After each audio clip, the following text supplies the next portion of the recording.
Hello বন্ধুরা, কেমন আছেন সবাই?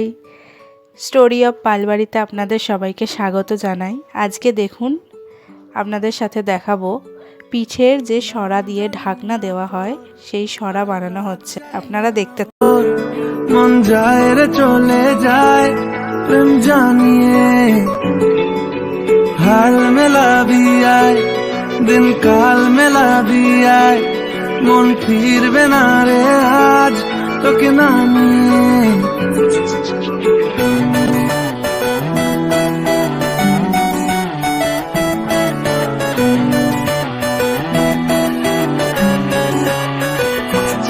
তোর এক কথায় আমি রাখবো হাজার বাজি, তোর ইশারায় আমি মরে যেতেও রাজি। তোর এক কথায় আমি রাখবো হাজার বাজি, তোর ইশারায় আমি মরে যেতেও রাজি। কিছুটা সায় দিয়ে যা তুই আলো